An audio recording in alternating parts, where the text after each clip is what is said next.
अब चालू है। Hello hello. अब आ रही? फिट एकदम बिल्कुल।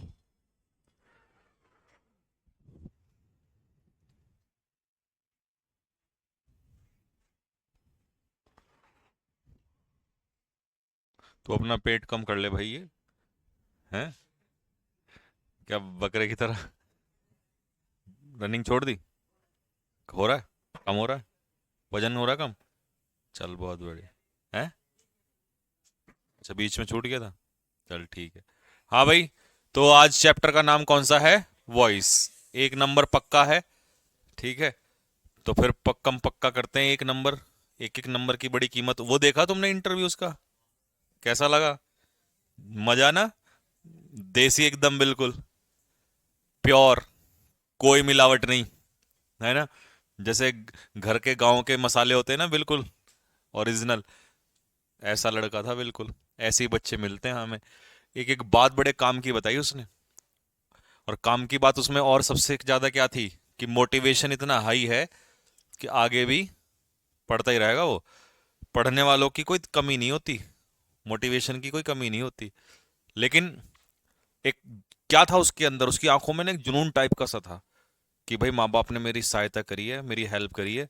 और मुझे उठा के वहां से यहाँ बैठा दिया आज। और अब यहाँ से ऊपर जाना मेरा काम है। तो माँ बाप तो सपोर्ट ही तो कर सकते हैं।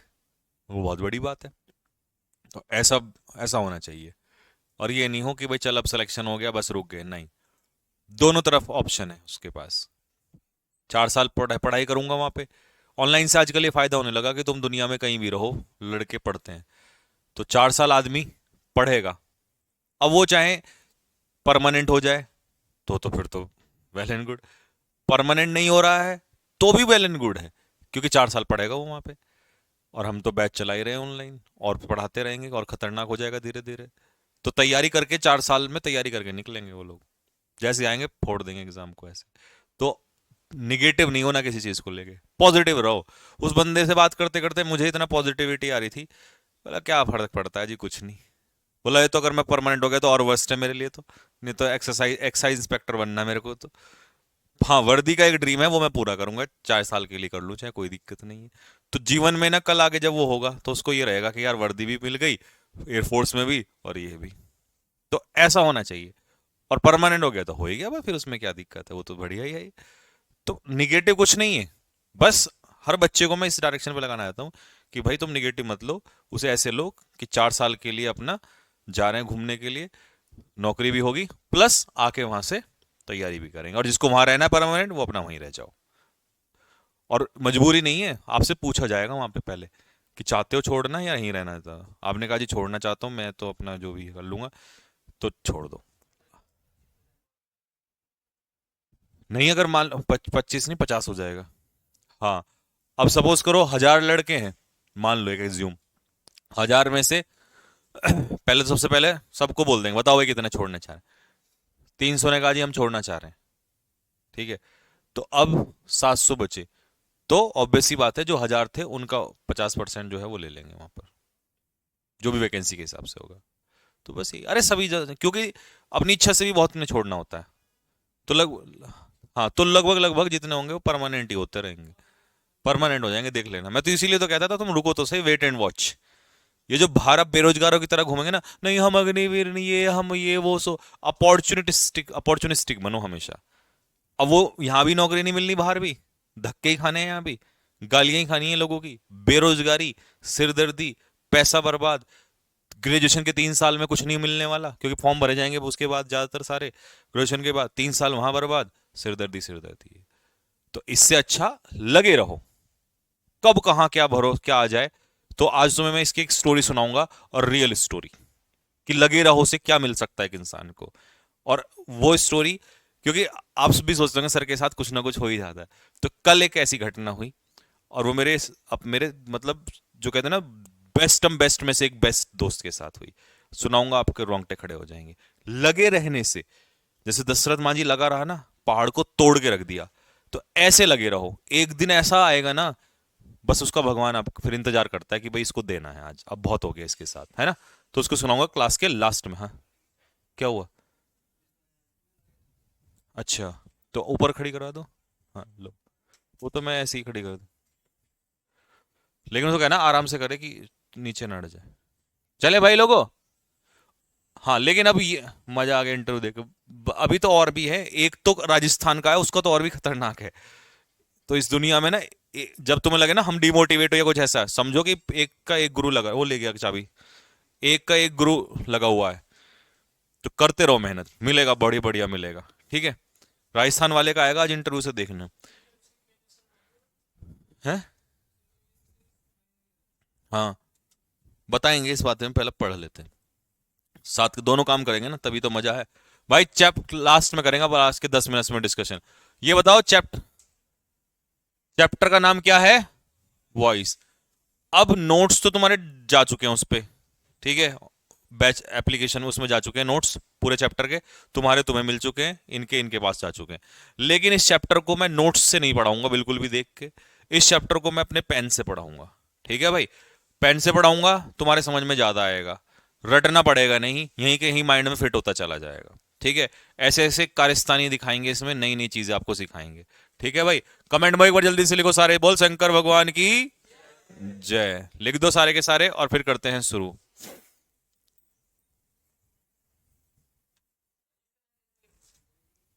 है एक्स्ट्रा वाले मैंने, यार अब देखो, तुम लोग ना ये सोचते होंगे कि सर लेट हो जाते हैं। पेन से लिख रहे हैं ना, पेंसिल से क्वेश्चन, मेरे भाई इतना बर्डन है इस इंसान के ऊपर, ये हंसता हुआ चेहरा ना, बहुत अंदर से वो रहता है, लेकिन हंसता रहता है फिर भी। ये देखो एक एक क्वेश्चन, मतलब कितना काम करना पड़ा। अग्नि बैच नोट्स, हर चीज पूरी क्वेश्चन, और ये मॉक टेस्ट बैच जो चल रहा है, उसका mock test solution, mock test बनाना देना। संकल्प बैच क्वेश्चंस, ये वो तमाम झगड़ा, हिंदू एनालिसिस, ये सब कुछ, प्लस जो बुक बन रही है, दो बुक बन रही है, एक एयरफोर्स स्पेशल जो मैंने कहा था उसमें सिर्फ एयरफोर्स लेवल होगा, एक एसएससी स्पेशल जिसमें बापू लेवल चल रहा है। ये देखो एक एक क्वेश्चन तमाम अपने हाथ से लिख लिख के, ये देखो। तो होता क्या है कि इतना करते करते कई बार मैं ही भूल जाता हूँ कौन से बैच का क्या रह गया, फिर याद आता है। तो मैंने क्वेश्चन को दे दिए हैं, कल लेट हो गया था रात लिखते लिखते, तो अभी वो दे देंगे क्वेश्चंस। नरेशन के 50 तो करवा दिए थे। नीचे जा तू भाग के, जहाँ मैम बैठती है ना वहाँ पे मेरा बोतल रखी हुई है पानी की, वो लेकर 50 मैंने करवा दिए थे, अगले 100 क्वेश्चन मैंने दे दिए हैं, उसको डिजाइन करके दे देंगे। ठीक है, टेंशन ना लो, मिल जाएंगे। चलो भाई, चैप्टर का नाम क्या है? वॉइस। तो मेरे भाइयों, वॉइस चैप्टर का नाम है, और वॉइस का मतलब आवाज नहीं है। कभी सोचे वॉइस का मतलब है साउंड? ठीक है, यहां वॉइस का मतलब है क्रिया को दो हिस्सों में तोड़ना, एक बार एक्टिव में और एक बार। तो वॉइस डजंट मीन साउंड। ठीक है। नोट्स तो ऐसे मान लो बस हैं तुम्हारे हाथ में प्रैक्टिस के लिए, लेकिन इसको चैप्टर को माइंड माइंड में ही करते हैं कैलकुलेट ज्यादातर, डेफिनेशन रटने की जरूरत नहीं पड़ती, ऐसे ही कर लेते हैं। तो voice doesn't mean sound, it means the diathesis of verb. Diathesis verb का मतलब है कि आप इसको दो बार तोड़ते हैं, एक बार तब जब एक्टिव वॉइस, और एक बार तब जब पैसिव वॉइस, यानी कि एक बार तब जब आपका एक्शन डूअर एक्शन को कर रहा है, और एक बार तब जब रिसीवर एक्शन को ले रहा है। तो ये होता है डाइथेसिस ऑफ वर्ब, इसी को कहते हैं एक्टिव और पैसिव वॉइस। तो वॉइस समझ में आ गया होगा। अब डेफिनेशन यहां पर लिखी है, पढ़ने की कोई जरूरत नहीं है, यही मैंने बता दिया, डाइथेसिस ऑफ वर्ब मतलब दो हिस्सों में तोड़ना। ठीक है। वॉइस होते हैं, voice are of two types. कितने प्रकार के होते हैं? दो प्रकार के होते हैं, एक होता है एक्टिव वॉइस, एक होता है। तुम्हें इसकी जो डेफिनेशन ये लिखी हुई है ना लंबी लंबी सी, इसको रटने की जरूरत ही नहीं है, तुम्हें ये रटना ही नहीं है, इतना लंबा लंबा जो लिखा है यहां तक, इतनी सारी दर्द दी। लो तुम यहां आ जाओ मेरे साथ, तुम्हें मैं यहां सिखाता हूं डेफिनेशन बनाना। एक सेंटेंस ले लो राम हेल्प्ड मी, राम ने मेरी सहायता की। राम मुझे बताओ क्या है, डूअर या रिसीवर? और डूअर यहां किसका काम कर रहा है, सब्जेक्ट का या ऑब्जेक्ट का? सब्जेक्ट का काम कर रहा है। अब मी जो है वो डूअर है या रिसीवर है? है रिसीवर है ना, एक्शन को रिसीव कर रहा है। तो ये क्या है यहां पर, सब्जेक्ट या ऑब्जेक्ट? ऑब्जेक्ट है। आगे बात समझ में? इसका मतलब ये हुआ, किसी वाक्य में, किसी सेंटेंस में अगर डूअर सब्जेक्ट का काम करे और रिसीवर ऑब्जेक्ट का काम करे, तो उस सेंटेंस को कौन सा वॉइस कहते हैं? Active voice. दुनिया की किसी किताब में ये डेफिनेशन नहीं लिखी है और यही इसकी एक्चुअल डेफिनेशन है। इसको आप अंग्रेजी में भी बना सकते हो कैसे? If the doer is the subject and receiver is the object of a sentence, the sentence is called in active voice. आई बात समझ में? तो बन गई, तैयार हो गई। अगर किसी वाक्य का सब्जेक्ट डूअर सब्जेक्ट हो जाए और रिसीवर, तो उस वाक्य को क्या कहेंगे? Active voice. लेकिन अब इसको ले लो दूसरे एंगल से। मैंने यहां पर कहा I was helped bye Ram. तो अब तुम मुझे बताओ इस सेंटेंस का जो सब्जेक्ट है वो कौन है, डूअर या रिसीवर है? बोलो, अरे आई डूअर है या रिसीवर है? रिसीवर है ना। आई ने थोड़ी हेल्प की, हेल्प तो राम ने की ना। लेकिन ये किसका काम कर रहा है इस बार, ऑब्जेक्ट या सब्जेक्ट? सब्जेक्ट। और राम किसका काम कर रहा है? राम क्या है, डूअर या रिसीवर है? डूअर है। अब देखो फर्क क्या आ गया।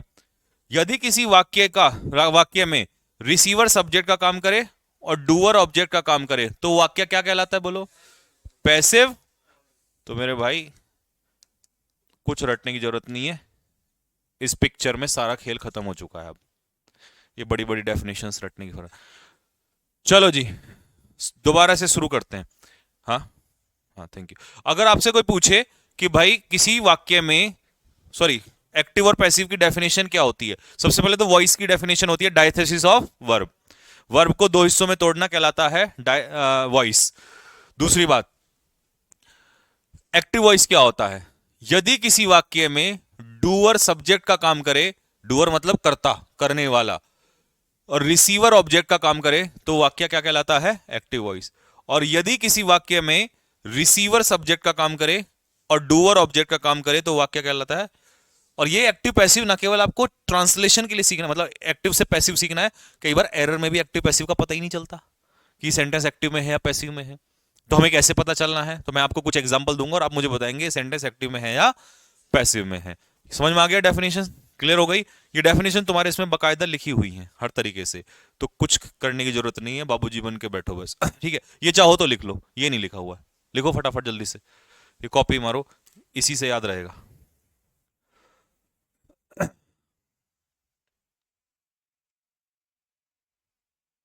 अपोजिट होता है? क्या अपोजिट होता है? सही तो है।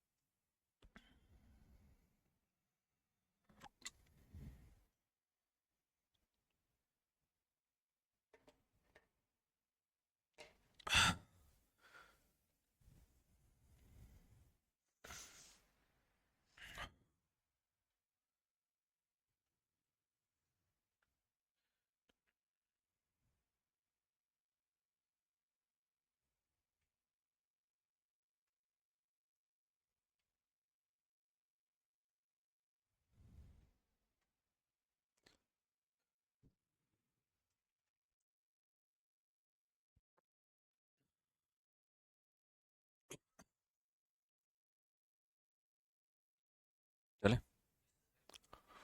ओके।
चलो जी, the news has been broadcast. अब मुझे बताओ आप, जो न्यूज है वो डूअर है या रिसीवर है?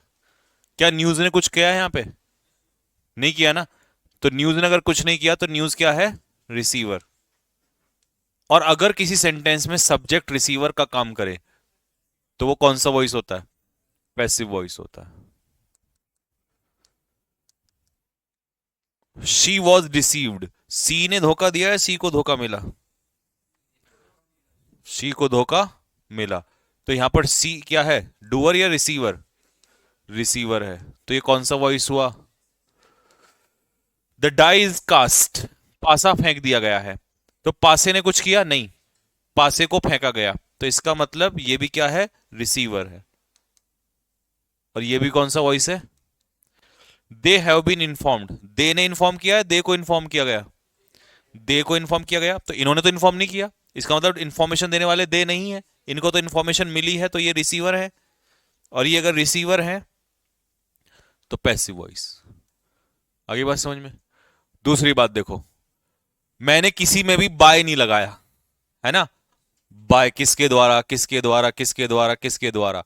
तो हम लोग पता है क्या सोचते हैं कि पैसिव होगा तो उसमें बाय प्लस वो लिखा होगा, लेकिन ऐसा नहीं है। आगे समझ में? कि बाय प्लस लिखा होगा तभी तुम मानोगे पैसिव है। बिना उसके भी अगर सेंटेंस इतना है तो ये भी 100% सही है। बस ये नहीं लिखा कि किसके द्वारा फेंका गया पासा, किसके द्वारा उसे धोखा दिया गया, लेकिन सेंटेंस तो ठीक है यहां पर। तो कई बार ऐसे भी सेंटेंस होते हैं जिसमें बाय प्लस डूअर नहीं होता, लेकिन फिर भी वो क्या होता है? Passive voice. और हम उसे पहचान सकते हैं डूअर या रिसीवर से। अगर डूअर नहीं है तो रिसीवर से पहचान लो। बात हो गई क्लियर सभी को? चलो जी, तो ये था एक्टिव और पैसिव वॉइस। अब है आगे classification of verb based on voice. Verb दो हिस्सों में टूटती है, एक होती है ट्रांजिटिव वर्ब और एक होती है, एंड यहां हिंदी में लिखा था तो ये इसका फॉन्ट गलत हो गया, हिंदी छोड़ो, अकर्मक सकर्मक क्रिया, ठीक है। तो ट्रांजिटिव वर्ब होती है कौन सी वर्ब होती है ट्रांजिटिव, वो सुन लो पहले। ट्रांजिटिव वर्ब वो होती हैं जो अपने पीछे क्या लेती हैं? ऑब्जेक्ट। और इंट्रांजिटिव वो होती हैं जो अपने पीछे ऑब्जेक्ट या जिनके पीछे ऑब्जेक्ट नहीं होता। अब रटने की जरूरत नहीं है ये, the verbs that require an object after them, ये सब कुछ जरूरत नहीं है। वहां तक समझ में आ गया सभी को? ट्रांजिटिव इंट्रांजिटिव क्लियर हो गया? इंट्रांजिटिव की परिभाषा ये है। चलो जी, अब सुनो ध्यान से, कुछ एग्जाम्पल के बिहाफ पे देखते हैं कि ट्रांजिटिव और इंट्रांजिटिव क्या है। द विंडो ओपनड, खिड़की खुली, इसमें वर्ब क्या है बताओ? ओपन, ये हो गई वर्ब। सब्जेक्ट क्या है? विंडो हो गया सब्जेक्ट। ऑब्जेक्ट है या नहीं है? नहीं है। कहीं भी आप, कई बच्चे पता क्या कहते हैं, सर खिड़की तो खोली तो विंडो हो गया ना ऑब्जेक्ट। अबे नहीं, ये मत सोचो क्या खोली क्या नहीं खोला। ये देखो कि यहां पर ये विंडो सब्जेक्ट है ऑब्जेक्ट? सब्जेक्ट क्या है? वर्ब। वर्ब का ऑब्जेक्ट क्या है? विंडो। तो इसका मतलब अब हमें ऑब्जेक्ट मिल गया, तो ये कौन सी वर्ब है? ट्रांजिटिव वर्ब है। बर्ड्स, अच्छा एक बात और सुनो, ऑब्जेक्ट का भी पंगा होगा। ऑब्जेक्ट निकालने का तरीका सुन लो। ऑब्जेक्ट दो ही तरीके से निकलता है, या तो व्हाट से या होम से। या तो व्हाट से या, अगर कभी भी तुम्हें सेंटेंस में वेयर का सेंस आ रहा है, वाई का सेंस आ रहा है, वेन का सेंस आ रहा है, ठीक है, तो समझ जाना कि ये फिर कुछ और कहानी है। या हाउ का सेंस आ रहा है, ये रुको, वेयर, हाउ, वेन। तो देखो वेयर का सेंस आ रहा है, मतलब वेयर का आंसर मिल रहा है, तो ये हो जाएगा adverb of place. Adverb of place. और हाउ का सेंस आ रहा है तो एडवर्ब ऑफ मैनर। और वेन का सेंस आ रहा है तो एडवर्ब ऑफ टाइम। और अगर व्हाट का आ रहा है तो डायरेक्ट ऑब्जेक्ट। और होम का आ रहा है तो इनडायरेक्ट ऑब्जेक्ट। तो देखो बर्ड्स फ्लाई, फ्लाई क्या है? वर्ब। वेयर कहां उड़ती हैं? In the sky. तो ये पूरा किसका काम करेगा? Adverb of place. अगर कोई तुमसे पूछे सिर्फ स्काई क्या है, तो इन प्रपोजिशन का क्या है? ऑब्जेक्ट। लेकिन आपको इनका ऑब्जेक्ट, आपको सर ऑब्जेक्ट तो है, इसका मतलब ऑब्जेक्ट तो है, तो हमने कब मना किया कि ऑब्जेक्ट नहीं है? लेकिन वो किसका ऑब्जेक्ट है? प्रेपोजिशन का। हमने किसका चाहिए? वर्ब का। क्योंकि ट्रांजिटिव और इंट्रांजिटिव प्रेपोजिशन से डिसाइड नहीं होगा, किससे डिसाइड होगा? वर्ब से डिसाइड होगा। तो वे फ्लाई का आंसर बताओ, फ्लाई व्हाट नहीं, फ्लाई होम नहीं, तो ये इंट्रांजिटिव है। The Ramu, sorry Ramu was swimming, ये हो गई वर्ब, कहां स्विमिंग कर रहा था, तो ये हो गया एडवर्ब ऑफ प्लेस, और ये हो गई हमारी इंट्रांजिटिव वर्ब। शी लाफ्ड है इसके पीछे ऑब्जेक्ट, तो ये कैसी वर्ब हो गई, she laughed home at me, तो हमें लाफ्ड का ही मिल रहा है, लेकिन लाफ्ड का क्या मिल रहा है, एट मी, तो ये हो गया ऑब्जेक्ट, तो ये हो गई ट्रांजिटिव वर्ब। ठीक है। शी डाइड, उसकी मृत्यु हुई, व्हेन, कब हुई मृत्यु, 2 साल पहले, एडवर्ब ऑफ टाइम, तो ये हो जाएगा intransitive verb. He killed home, उसने किसे मारा, तो ये हो गया ऑब्जेक्ट, और ये हो गया transitive verb. Ram Singh is honest, अब सुनना मेरी बात ध्यान से, एक बड़े काम की बात बताऊंगा, वेरी इंपॉर्टेंट पॉइंट है ये, कि जो ये हमारी बी की फॉर्म्स होती हैं, कौन सी, इज, एम, आर, वॉज, वर और बीन, ये इंट्रांजिटिव वर्ब होती हैं, लिंकिंग वर्ब्स होती हैं, इन्हें इंट्रांजिटिव वर्ब कहते हैं। बस हमेशा के लिए माइंड में सेट कर लो कि ये इंटर, मतलब इनका पैसिव वॉइस कभी भी नहीं बन सकता। सेंटेंस है राम सिंह इज ऑनेस्ट, इसका पैसिव बन सकता है कभी, honest is by Ram Singh, कुछ नहीं, नहीं बन सकता। ठीक है। तो ऐसे ही मान लो एक सेंटेंस बनाया मैंने, I am happy, happy is by me, नहीं बनेगा।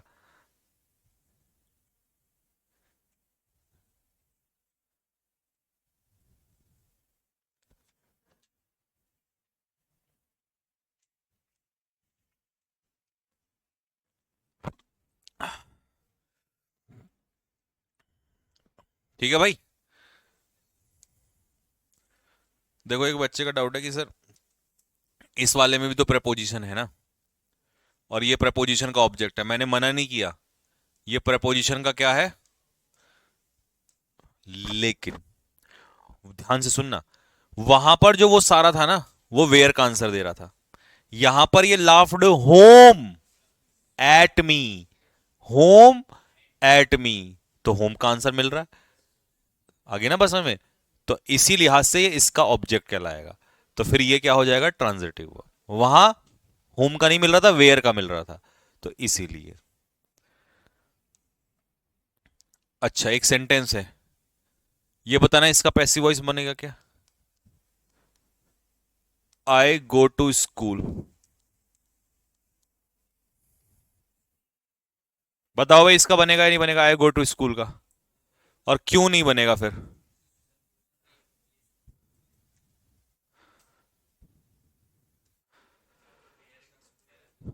सर एनडीए की वो कैब की क्लास कब से चलेंगी, मेरे भाई एनडीए की वो कैब की क्लास संकल्प बैच में चल रही है, फुल फ्लो में, पूरी रफ्तार के साथ, बनेगा नहीं ना, नहीं बनेगा बेटे। देखो गो क्या है, वेयर, टू स्कूल, तो ये क्या हो गया, एडवर्ब ऑफ, तो बस कहां बन जाएगा, ये तो इंट्रांजिटिव वर्ब हो गया। ठीक है, बात समझ में आ गई, किसका बनेगा किसका नहीं बनेगा। चलो ऑब्जेक्ट तो सिखा दिया, कितने प्रकार के होते हैं, एक होता है, और एक डायरेक्ट क्या होता है, जो किसका आंसर दे, और इनडायरेक्ट जो, तो अब रटने की जरूरत नहीं है डेफिनेशंस को, ये डेफिनेशन हिंदी में लिख रखा है, पढ़ लेना बाद में इसको, लो एक बार निकाल दो, ढूंढो इसमें डायरेक्ट इनडायरेक्ट, बताओ कौन सा होगा, राजीव गे व्हाट, तो ये कैसा ऑब्जेक्ट हो गया, किसको दिया, मी को दिया, तो ये हो गया indirect object. Grand mother tells what, home, Ram Gopal bot his wife है,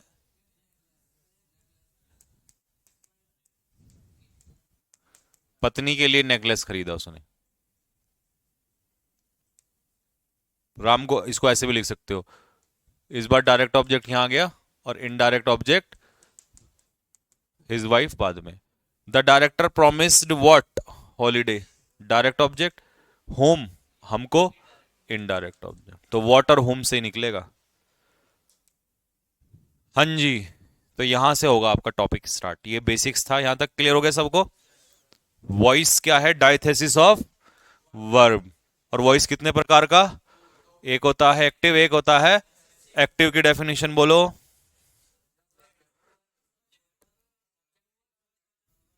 जिसमें सब्जेक्ट का काम कौन करे? डूअर।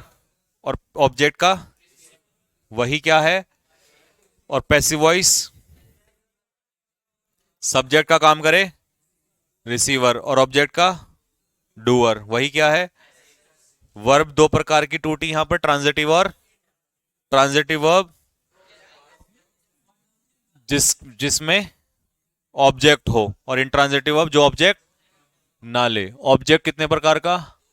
एक डायरेक्ट, और डायरेक्ट क्या होता है? व्हाट का। और इनडायरेक्ट, क्लियर हो गई बात। पैसिव वॉइस किसका बनता है? ट्रांजिटिव का या इंट्रांजिटिव? ट्रांजिटिव का बनता है। और बी की फॉर्म्स सारी क्या होती हैं? उनका पैसिव वॉइस। Very nice. चलिए भाई, तो अब पहला टॉपिक है आपका प्रेजेंट इंडेफिनिट। प्रेजेंट इंडेफिनिट की पहचान में क्या लगता है? या तो वर्ब की फर्स्ट फॉर्म, या तो होगी वर्ब की, या उसमें लगेगा वर्ब की फर्स्ट। अगर सब्जेक्ट प्लूरल होगा तो वर्ब की फर्स्ट फॉर्म, और सिंगुलर होगा तो एस या। पैसिव वॉइस में हमें क्या लगाना है? इज एम आर, और उसके बाद मेन वर्ब की थर्ड फॉर्म। पहला एग्जांपल, बीज मेक हनी, तो हनी इज मेड बाय बीज। बिल्कुल सही बन गया।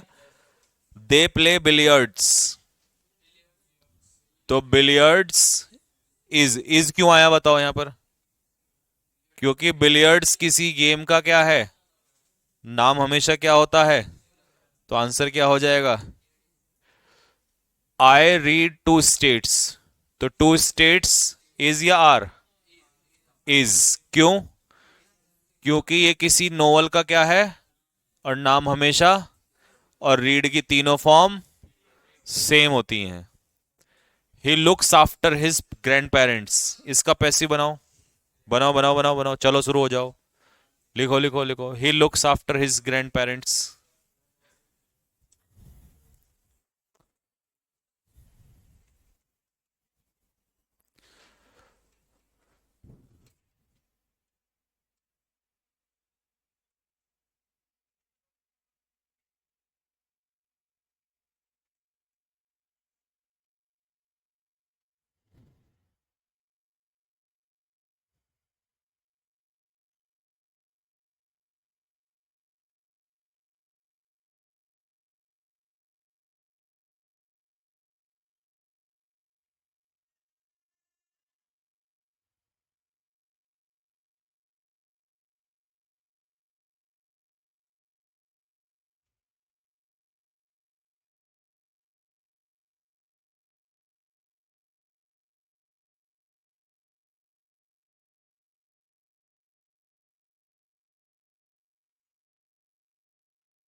ठीक है, ठीक।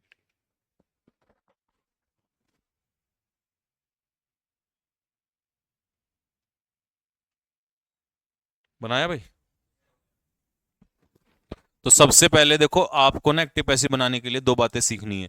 आपको सब्जेक्ट और वर्ब और ऑब्जेक्ट ढूंढना होता है। ये हो गया सब्जेक्ट, ये हो गई आपकी वर्ब, ये हो गए आपके ऑब्जेक्ट। तो ऑब्जेक्ट का सब्जेक्ट बनेगा तो सबसे पहले his grand parents are looked after, after मत छोड़ना, बाय। अब बच्चे पता क्या गलती करते हैं? एक प्रपोजिशन छोड़ जाते हैं, लेकिन जो ऊपर दी है वो तो नीचे आएगी आएगी, नहीं तो फ्रेजल वर्ब गलत हो जाएगी। बनाओ ये दोनों, फिफ्थ और सिक्स्थ बनाओ।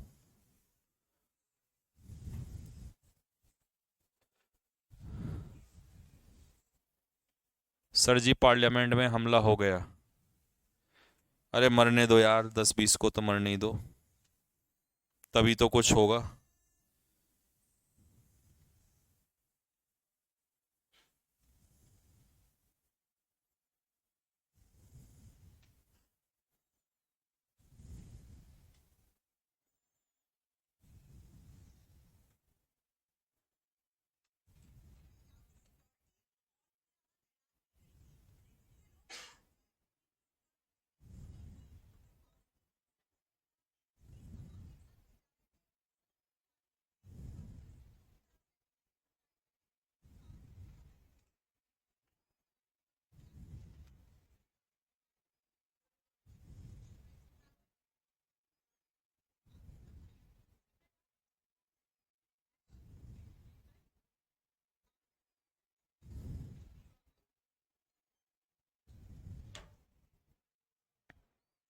चलें भाई बताओ।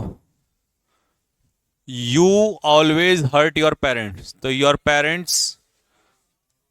पेरेंट्स प्लूरल है तो are always hurt hurt hurt by you, तीनों फॉर्म सेम होती हैं। हिम का क्या हो जाएगा? He is known to to her. ये क्वेश्चन एयरफोर्स में कई बार आ चुका है। नोन टू समवन लिख लो, नोन टू समवन। हाँ, नोन बाय नहीं, known to someone.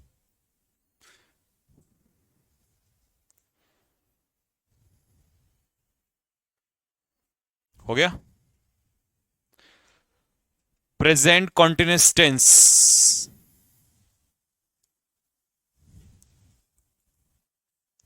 Present continuous tense में क्या लगता है? Is am are plus verb की फर्स्ट फॉर्म में। तो पैसिव बनाते समय हमें सिर्फ एक ही बात का ध्यान रखना है, वो क्या है? बस। क्योंकि अगर इसका ध्यान नहीं रखा और तुमने बीइंग नहीं लगाया, तो ये मान लो कि दिल के टुकड़े हजार हुए, है ना? तो सारा खेल क्योंकि is am are plus verb की थर्ड फॉर्म तो इंडेफिनिट में भी था, नहीं था? भाई इंडेफिनिट में भी तो is am are third form लगा रहे हो, तो इंडेफिनिट से कॉन्टिन्यूस अलग कैसे होगा? बीइंग की हेल्प से, है ना? चलो तो एग्जाम्पल देखो, जो बने हुए हैं उनको तो छोड़ देते हैं। यहां से आज नहीं, यहां से फोर वाला। चलो फोर वाला बनाओ। पक्का कई लोग इसे गलत करेंगे, गलत नहीं करना ये फोर वाला।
बन गए? चलो जी। They are laughing at us, तो सबसे पहले क्या लेंगे हम इसमें? We. We are being laughed at, जरूर लगाना है, एट बाय देम। प्रपोजिशन ना छोड़ देना। बनाओ। 5 6 7 8।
हो गया।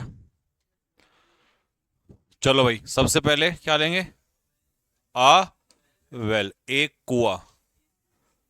इज सिंगुलर है ना, कॉन्टिन्यूअस है तो being dug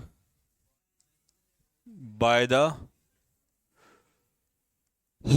labourers. The poor, ah the poor are, is कैसे हो जाएगा? सब article the plus adjective plural common noun are being fed, feed fed fed by her. The case is being investigated by the Prime Minister office. The matter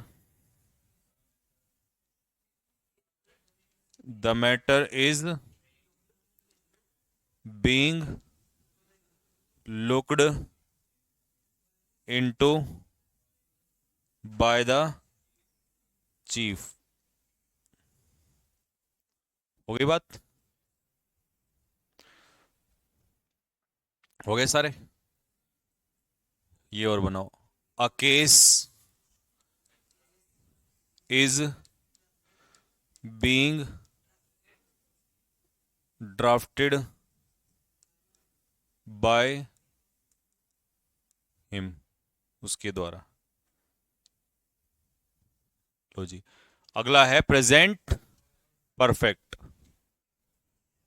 अब ये बताइए, present perfect में जब हम टेंस बनाते हैं तो उसकी हेल्पिंग वर्ब क्या होती है? Has have.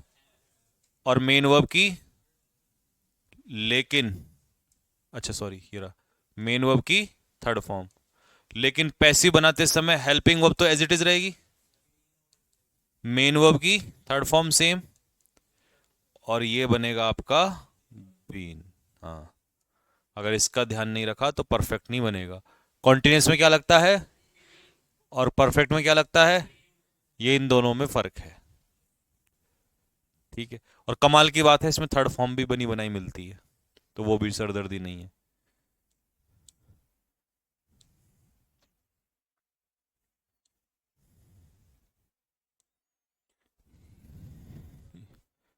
ये पैसिव में है, इसे एक्टिव में बनाओ। चलो,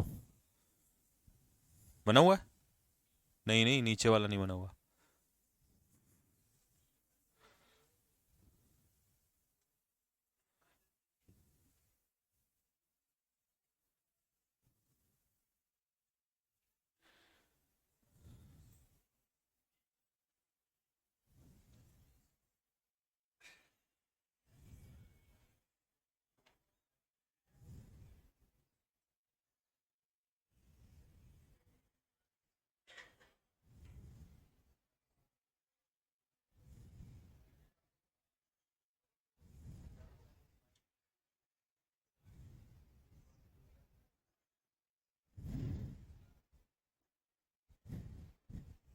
चलें भाई,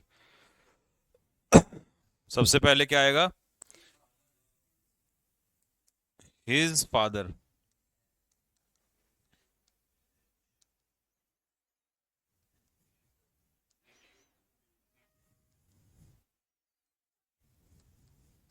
बीन हटा दिया यहां से।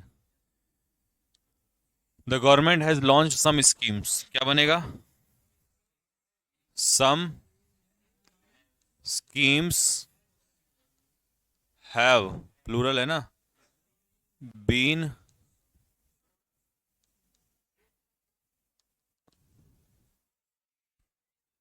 By the government.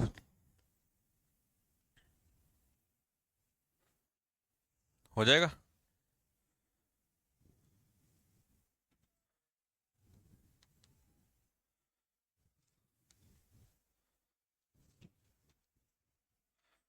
The glass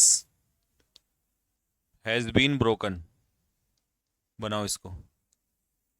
the glass has been broken.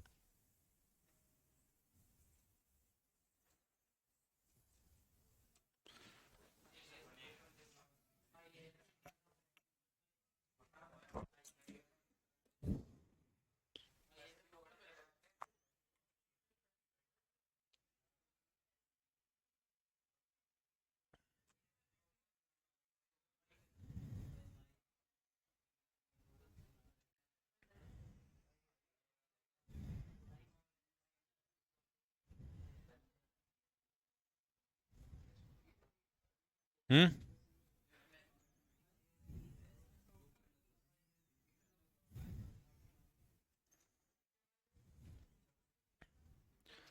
क्या दिक्कत आ रही है?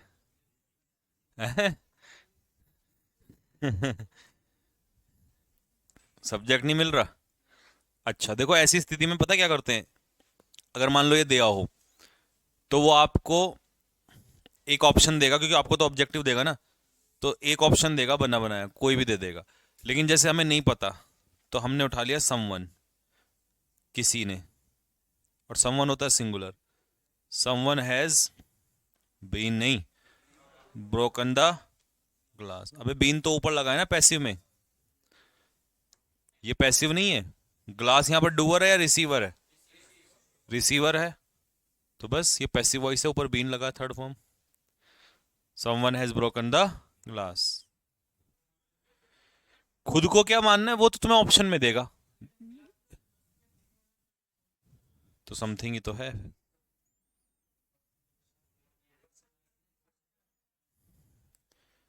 नेक्स्ट।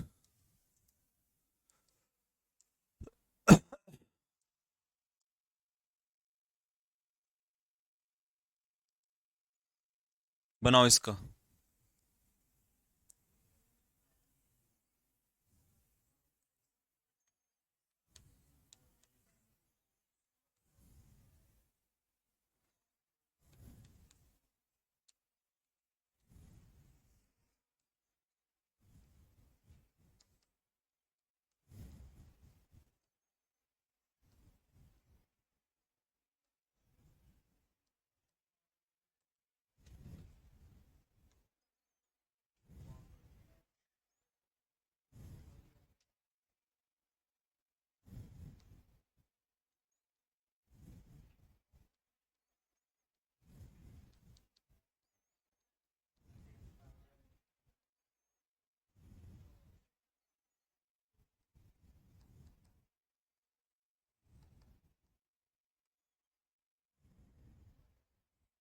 बनाओ।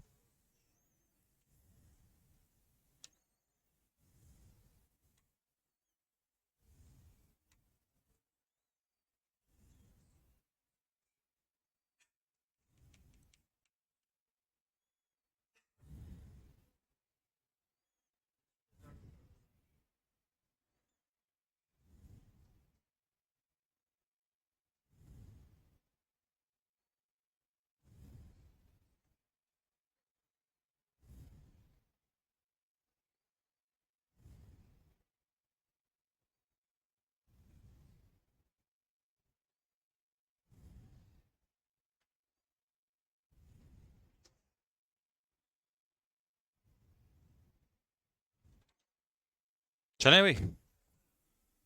देखो, रानी हैज बीन इन्फॉर्म्ड, किसके द्वारा नहीं पता, तो समवन हैज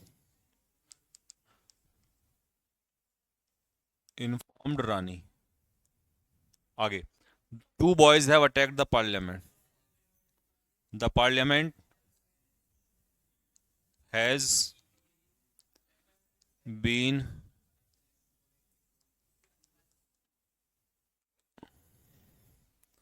द मिनिस्टर्स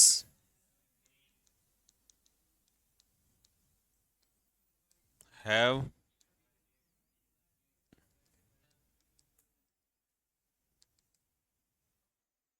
ठीक है भाई, पूरा प्रेजेंट खत्म हो गया। प्रेजेंट परफेक्ट कॉन्टिन्यूस का पैसिव नहीं बनता, ठीक है। Present definite, present continuous, present perfect, इनका बनता है। प्रेजेंट परफेक्ट कॉन्टिन्यूस का पैसिव वॉइस नहीं बन सकता, ठीक है। नेक्स्ट टॉपिक होगा इसमें पास्ट, और पास्ट करेंगे हम कल, यहां से कल करेंगे। देखो स्टोरी में बताता हूं क्या है।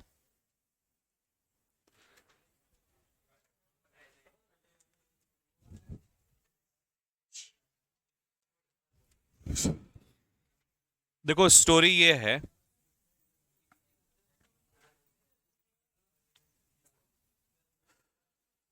कि मेरा ना एक दोस्त था, मतलब है, दोस्त है, हाँ मतलब है।